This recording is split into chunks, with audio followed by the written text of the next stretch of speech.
Welcome back. ഇന്ന് നമ്മൾ വന്നിരിക്കുന്നത് ഒരു മത്തി ഫ്രൈയുടെ റെസിപ്പി ആയിട്ടാണ്. വളരെ ടേസ്റ്റായ ഒരു നാടൻ മത്തി ഫ്രൈ ആണ്. അപ്പോൾ ഈ ഇതിൽ ചേർക്കുന്ന മസാലയാണ് ഇതിൽ ഒരു പ്രത്യേക ടേസ്റ്റ് തന്നെ തരുന്നത്. നമ്മൾ പല രീതിയിലും മത്തി ഫിഷ് ഫ്രൈ ഒക്കെ ഫ്രൈ ചെയ്യാറുണ്ട്. അപ്പോൾ ഈ ഒരു മസാലയുടെ ഈ ഒരു കൂട്ട് രീതിയിൽ നിങ്ങളൊന്ന് ട്രൈ ചെയ്ത് നോക്കുക. നിങ്ങൾക്ക് തീർച്ചയായിട്ടും ഇഷ്ടപ്പെടും. അപ്പോൾ എങ്ങനെയാണെന്ന് നമുക്ക് നോക്കാം. ഞാനിവിടെ മത്തിയാണ് എടുത്തിരിക്കുന്നത്. അപ്പോൾ അതെ, ഞാൻ മത്തി നന്നായിട്ട് കഴുകി വൃത്തിയാക്കി എടുത്തിട്ടുണ്ട്. നന്നായിട്ട് കഴുകി വൃത്തിയാക്കി ആ ഒരു ഉള്ളിലത്തെ അഴുക്കും എല്ലാം കളഞ്ഞിട്ട് വെച്ചിട്ടുണ്ട്. ഇതുപോലെ ചെറുതായിട്ട് വരഞ്ഞെടുക്കണം കേട്ടോ. എന്നാൽ മാത്രമേ ആ മസാലയൊക്കെ ഉള്ളിൽ ചെന്ന് നല്ലൊരു ടേസ്റ്റ് ഉണ്ടാവുള്ളൂ. അപ്പോൾ ഇതുപോലെ വളരെ ചെറുതായിട്ടാണ് ഞാൻ കട്ട് ചെയ്തിരിക്കുന്നത്. ഈ ഒരു രീതിയിൽ വരഞ്ഞു കൊടുക്കുക. അപ്പോൾ നമ്മൾ ഇത് ഏകദേശം ഒരു 1/2 കിലോ മത്തിയുണ്ട്. നന്നായിട്ട് കഴുകി വൃത്തിയാക്കി എടുത്തതാണ്.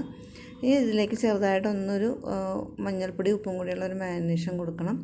അപ്പം ആവശ്യമായ ഉപ്പും അതുപോലെ തന്നെ കുറച്ച് മഞ്ഞൾപ്പൊടി, ഒരു 1/4 പിഞ്ചോളം മഞ്ഞൾപ്പൊടിയും കൂടി ഞാൻ ഇതിലേക്ക് ഇട്ട് കൊടുക്കുന്നുണ്ട്. അത് ഇപ്പം ഇത് 1/2 കിലോ ഉള്ളതുകൊണ്ടാണ് ഇത്രയും എടുക്കുന്നത്. അപ്പോൾ ഒരു കുറച്ച് മഞ്ഞൾപ്പൊടിയും കൂടി ഇട്ട് കൊടുത്തിട്ടുണ്ട്. ഇനി നമുക്കിത് കൈകൊണ്ട് നന്നായിട്ടൊന്ന് പുരട്ടിയെടുക്കുക. ഇതിലേക്ക് ഈ രണ്ടും നന്നായിട്ടൊന്ന് പുരട്ടി വെക്കുക. ഇപ്പോൾ ഇങ്ങനെ ചെയ്യുകയാണെങ്കിൽ നമ്മുടെ മത്തി നന്നായിട്ട് ഫ്രഷായിട്ട് തന്നെ ഇരിക്കുകയും ചെയ്യും. അതുപോലെ തന്നെ ഉപ്പൊക്കെ നന്നായിട്ട് പിടിക്കുകയും ചെയ്യും. അപ്പോൾ അതേ ഞാൻ എല്ലാം തന്നെ നന്നായിട്ടൊന്ന് മിക്സ് ചെയ്ത് കൊടുത്തിട്ടുണ്ട്. ഇനി ഇത് ഏകദേശം ഒരു 10-15 മിനിറ്റോളം ഒന്ന് റെസ്റ്റ് ചെയ്യാൻ വെക്കുക. അപ്പോൾ ഈ ഒരു ടൈമിൽ നമുക്കിതിലേക്ക് ആവശ്യമായ മസാല തയ്യാറാക്കാം. നമുക്ക് മാരിനേഷൻ ചെയ്യാനുള്ള മസാല തയ്യാറാക്കാം. അപ്പോൾ അതേ എല്ലാം തന്നെ ഞാനിത് നന്നായിട്ടൊന്ന് പുരട്ടി എടുത്തിട്ടുണ്ട്, ഉപ്പും മഞ്ഞൾപ്പൊടിയും പിടിക്കുന്ന രീതിയിൽ. അപ്പോൾ ഇത് നമുക്കിത് ഒരു 10-15 മിനിറ്റോളം മാറ്റി വെക്കാം. ഇനി നമ്മളിവിടെ എടുത്തിരിക്കുന്നത് കുറച്ച് കുരുമുളക്, ഒരു ടീസ്പൂണാണ് കേട്ടോ എടുത്തിരിക്കുന്നത്. ഒരു ടീസ്പൂണോളം കുരുമുളക് എടുത്തിട്ടുണ്ട്. ഒരു 4-5 വറ്റൽമുളക്, കുറച്ച് കറിവേപ്പില, പിന്നെ ഒരു ചെറിയ കഷ്ണം ഇഞ്ചി, ഒരു 4 ചെറിയ ഉള്ളി, പിന്നെ ഒരു ടീസ്പൂണോളം മല്ലി എടുത്തിട്ടുണ്ട്. പിന്നെ കുറച്ച് ഉലുവ, വലിയ ജീരകം ഒരു ടീസ്പൂൺ. ഇതെല്ലാം ഓരോ ടീസ്പൂണാണ് ഞാൻ എടുത്തിരിക്കുന്നത്. ഉലുവ മാത്രം ഒരു പിഞ്ചോളം എടുത്തിട്ടുണ്ട്.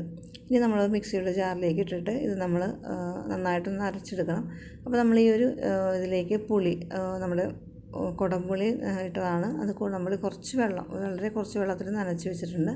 ആ വെള്ളവും കൂടി ഒഴിച്ചിട്ട് നമുക്കിതിലേക്കൊന്ന് ഒഴിച്ചു കൊടുത്തിട്ട് നമുക്ക് നന്നായിട്ടൊന്ന് അരച്ചെടുത്തിട്ട് വരാം. നല്ല പേസ്റ്റ് പോലെ നന്നായിട്ട് അരച്ചെടുത്തിട്ട് വരാം. അപ്പോൾ അതേ വളരെ നന്നായിട്ട് നമ്മൾ അരച്ചെടുത്ത് വന്നിട്ടുണ്ട്. അപ്പോൾ ഈ ഒരു ഇത്രയും നന്നായിട്ട് അരച്ചെടുത്തിട്ട് വരണം. ഇത് നമുക്കൊരു പ്ലേറ്റിലോട്ട് മാറ്റാം. നമുക്ക് മത്തി ഏത് പ്ലേറ്റിലാണോ ഇത് നമുക്ക് നന്നായിട്ടൊന്ന് പുരട്ടിയെടുക്കേണ്ടത് അതിലോട്ട് മാറ്റിയിട്ടുണ്ട്. അപ്പോൾ അത് കഴിഞ്ഞ് ഞാൻ മത്തി ഇതുപോലെ നന്നായിട്ടൊന്ന് പുരട്ടി കൊടുക്കണം. ആ ഒരു ഗ്യാപ്പിലേക്ക്, ആ ഒരു വരഞ്ഞിരിക്കുന്ന ആ ഇതിലേക്ക് നന്നായിട്ട് നമുക്ക് കൈകൊണ്ട് തന്നെ നന്നായിട്ട് ഇങ്ങനെ പുരട്ടി കൊടുക്കുക. ഇത് ആദ്യമൊന്നും ഇങ്ങനെ പിടിക്കാതിരിക്കും. അത് കുഴപ്പമൊന്നുമില്ല. നന്നായിട്ട് ഒരു അരമണിക്കൂറോളം റെസ്റ്റ് ചെയ്താൽ നന്നായിട്ട് തന്നെ പിടിച്ചിരിക്കും. അതിൻ്റെ ആ ഒരു വരയുടെ ഉള്ളിലോട്ടൊക്കെ നന്നായിട്ടൊന്ന് ഇത് പുരട്ടി കൊടുക്കുക. അപ്പോൾ തന്നെ ആ ഉള്ളിൽ അതിൻ്റെ മസാല ചെല്ലുമ്പോൾ തന്നെ ഫ്രൈ ചെയ്യുമ്പോൾ നല്ലൊരു ടേസ്റ്റ് തന്നെയായിരിക്കും. അപ്പം എല്ലാം നന്നായിട്ട് ഓരോന്ന് എടുത്തിട്ട് ഓരോന്ന് ഇതുപോലെ തന്നെ എല്ലാത്തിലും നന്നായിട്ടൊന്ന് തേച്ച് കൊടുക്കുക. അതിൻ്റെ ആ ആ ഒരു നമ്മൾ കട്ട് ചെയ്തിരിക്കുന്ന ആ ഭാഗത്ത് നന്നായിട്ട് തന്നെ തേച്ച് കൊടുക്കുക. ആ ഒരു എന്താ പറയുക, വയറിൻ്റെ ഭാഗത്തൊക്കെ ഞാൻ കട്ട് ചെയ്ത് കളഞ്ഞിട്ടുണ്ട്. അവിടെയും ഇതുപോലെ നന്നായിട്ട് മസാലയൊക്കെ തേച്ച് കൊടുക്കുക. അപ്പോൾ ഇത് നമുക്ക് എല്ലാം തന്നെ ഇതുപോലെ നന്നായിട്ട് പുരട്ടിയെടുക്കുക. അതെ, ഞാൻ നന്നായിട്ട് പുരട്ടിയെടുത്ത് കൊണ്ടുവന്നിട്ടുണ്ട് ഇവിടെ.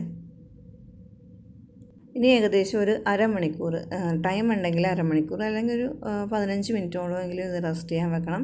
എന്നാൽ മാത്രമേ ഇതിൻ്റെ ടേസ്റ്റ്, അതിൻ്റെ ഒരു ഉപ്പും പുളി എല്ലാം എരിവും എല്ലാം നന്നായിട്ട് പിടിച്ച് വരുള്ളൂ. ഇത് അരമണിക്കൂറിന് ശേഷം നമ്മളിവിടെ പുറത്തെടുത്തിട്ടുണ്ട്. ഇനി നമുക്കിത് ഫ്രൈ ചെയ്തെടുക്കാം. അപ്പോൾ ഞാനിവിടെ വെളിച്ചെണ്ണയാണ് ഉപയോഗിക്കുന്നത്. വെളിച്ചെണ്ണയിലാണ് ഫ്രൈ ചെയ്യുന്നത്. വെളിച്ചെണ്ണ ചൂടായി വന്നപ്പോൾ അതിലേക്ക് വെച്ച് കൊടുക്കുന്നുണ്ട്. പ്രത്യേകം ശ്രദ്ധിക്കുക, നമ്മൾ മത്തിയൊക്കെ ഫിഷൊക്കെ ഫ്രൈ ചെയ്യുന്നത് വെളിച്ചെണ്ണ ആകുമ്പോഴാണ് കൂടുതൽ ടേസ്റ്റ്. അപ്പോൾ അതേ ഞാനത് വെളിച്ചെണ്ണ ഓരോന്ന് ഇതുപോലെ നിരത്തി വെച്ച് കൊടുക്കുന്നുണ്ട്.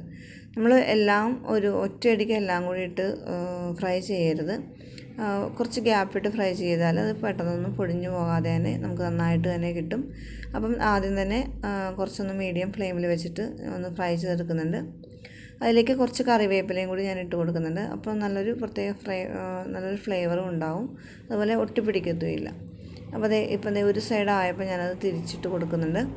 അപ്പോൾ ആദ്യം ഹൈ ഫ്ലെയിമിലും പിന്നെ അതിന് ശേഷം മീഡിയം ഫ്ലെയിമിലും ഇട്ട് നമുക്കിതൊന്ന് തിരിച്ചും മറിച്ചും ഇട്ട് ഫ്രൈ ചെയ്തെടുക്കാം. അപ്പോൾ ഞാനിത് തിരിച്ച് ഇട്ട് കൊടുക്കുന്നുണ്ട്. കണ്ടോ, ഒട്ടും തന്നെ ഒട്ടിപ്പിടിച്ചിട്ടില്ല, നന്നായിട്ട് തന്നെ വരുന്നുണ്ട്. അപ്പോൾ ആദ്യം ഒരു ഇച്ചിരി ഹൈ ഫ്ലെയിമിലിട്ട് കുക്ക് ചെയ്തിട്ട് ഫ്രൈ ചെയ്തിട്ട് അതിന് ശേഷം ചെറിയ ഫ്ലെയിം ഒന്ന് കുറച്ച് വെച്ചിട്ട് പിന്നെ മീഡിയം ഫ്ലെയിമിൽ വെച്ചിട്ട് നല്ലോണം ഫ്രൈ ചെയ്തെടുക്കാം. അപ്പോൾ ഒരു സൈഡ് ആയിട്ടുണ്ട്, ഇനി മറ്റേ സൈഡ് ഇതുപോലെ തന്നെ നമുക്ക് ഫ്രൈ ചെയ്തെടുക്കാം. ഇപ്പോൾ എല്ലാം തന്നെ നല്ല ഫ്രൈ ആയിട്ട് വന്നിട്ടുണ്ട്. എല്ലാം ഒന്നും ഒട്ടിപ്പിടിച്ചിട്ടില്ല, നല്ല രീതിയിൽ തന്നെ കിട്ടിയിട്ടുണ്ട്. ഇനി നമുക്ക് തിരിച്ചും മറിച്ചും ഇട്ട് ആ ഒരു സൈഡും എല്ലാ ഭാഗത്തും ഇതുപോലെ നന്നായിട്ടൊന്ന് ഞാൻ ഫ്രൈ ചെയ്തെടുത്തിട്ടുണ്ട്. അതിൻ്റെ ആ ഒരു നടുഭാഗവും എല്ലാം നന്നായിട്ട് തന്നെ ഫ്രൈ ചെയ്തെടുത്തു. ഇപ്പോൾ നമ്മളൊരു സെർവിങ് പ്ലേറ്റിലോട്ട് മാറ്റിയിട്ടുണ്ട്. നല്ലൊരു പ്രത്യേക ഫ്ലേവർ തന്നെയാണ്, നല്ലൊരു സ്മെല്ല് തന്നെയാണ് ഈ ഒരു മസാലക്ക് തന്നെ. നമ്മൾ വെറുതെ കഴിച്ചാൽ തന്നെ നല്ലൊരു ടേസ്റ്റ് തന്നെയാണ്. അപ്പം നിങ്ങൾ പല രീതിയിലൊക്കെ മത്തി ഫ്രൈ ചെയ്തിട്ടുണ്ട്. അപ്പോൾ ഈ ഒരു രീതിയിൽ ഇതുവരെ ഇങ്ങനെ ട്രൈ ചെയ്ത് നോക്കിയിട്ടില്ല എങ്കിൽ ഒന്ന് ട്രൈ ചെയ്ത് നോക്കുക. ഈ മസാലയുടെ രീതിയിൽ നിങ്ങൾ ട്രൈ ചെയ്താൽ വീണ്ടും വീണ്ടും ഇതുപോലെ ആയിരിക്കും ഉണ്ടാക്കി നോക്കുന്നത്. അപ്പോൾ ഇതുപോലെ തയ്യാറാക്കി നോക്കിയിട്ട് ഫീഡ്ബാക്ക് എന്നെ തീർച്ചയായിട്ടും അറിയിക്കുക. വീഡിയോ ഇഷ്ടപ്പെട്ടാൽ ലൈക്ക് ചെയ്യാനും നിങ്ങളുടെ ഫ്രണ്ട്സ് ആൻഡ് ഫാമിലിക്കും ഷെയർ ചെയ്യാനും മറക്കരുത്. മറ്റൊരു അടിപൊളി വീഡിയോ ആയിട്ട് കാണുന്നവരെ താങ്ക് യു ഫോർ വാച്ചിങ്.